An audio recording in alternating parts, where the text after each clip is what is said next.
I guess we'll just start on in. Let's do the impact that this position of assistant principal plays within the classroom on an academic level.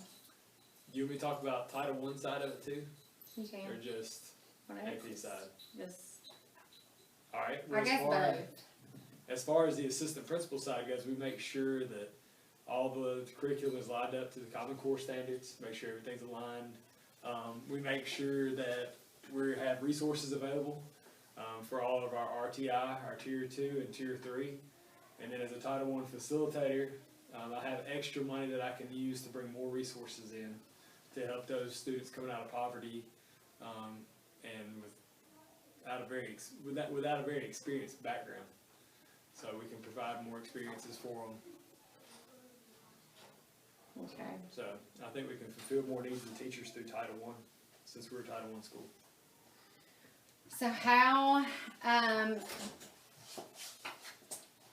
let's say the question says how the interviewee perceives their managerial tasks, discipline, lunchroom duty, choir, or bus duty, is having an impact on how students achieve academic success within the school daily. I think my discipline has probably the biggest impact on students daily. Depending on how you go about it, the relationship you form with the students has a big impact on how they do in the classroom. If they know that you care about them and that you're really trying to help them, I think they do better. I think I've seen that this year with a few boys that I go out of my way to talk to in the halls.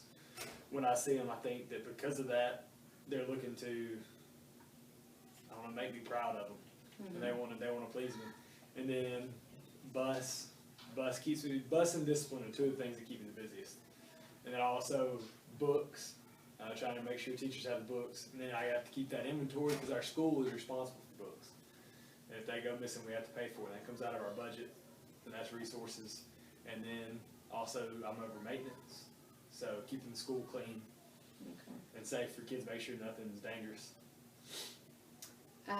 The role that is played in the assessment of content decision making within the classroom, like within a grade level or content area or within the school as a whole.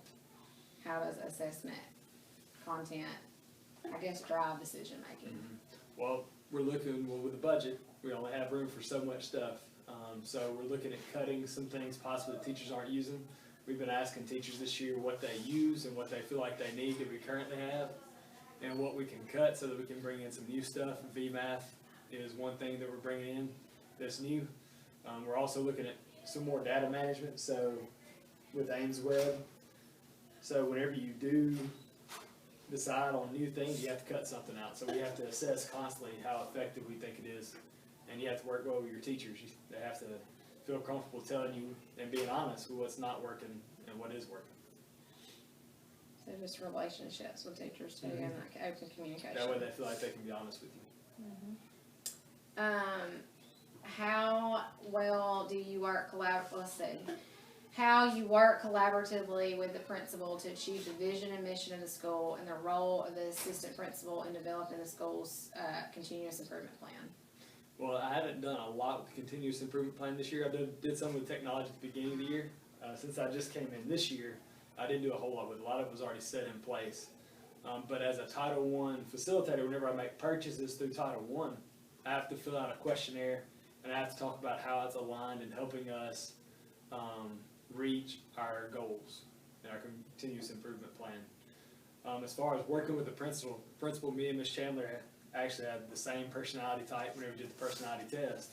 So we get along really well. She has turned things over to me and kind of let me do my own thing without she gives input whenever I ask, but she has kind of let me have some things on my own.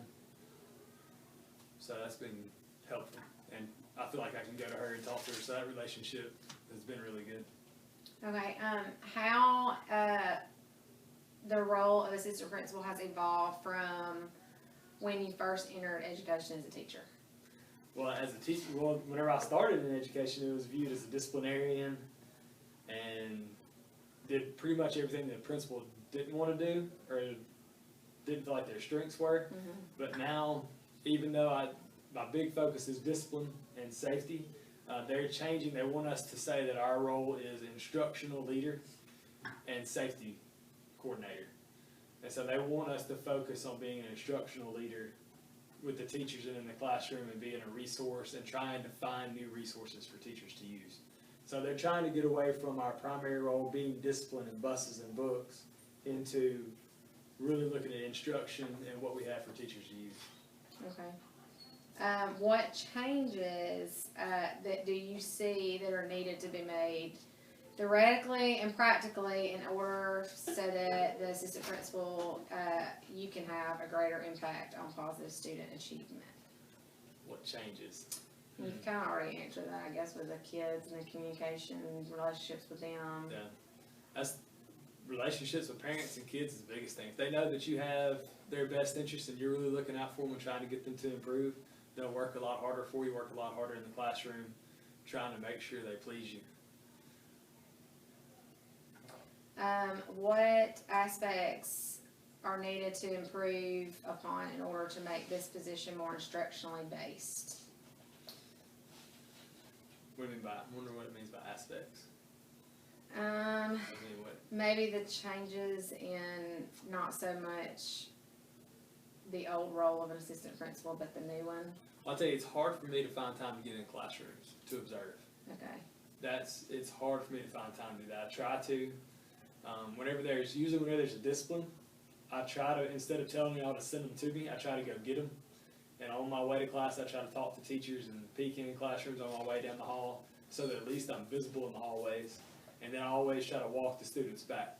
And then I use that time, one, to talk to the student, build a relationship with them. On the way back, I ask them about their classes and what's going on, what they like, what they don't like, where they're doing good or struggling. And then when I get the student dropped off on my way back again, I try to use that time to peek in classrooms, talk to teachers.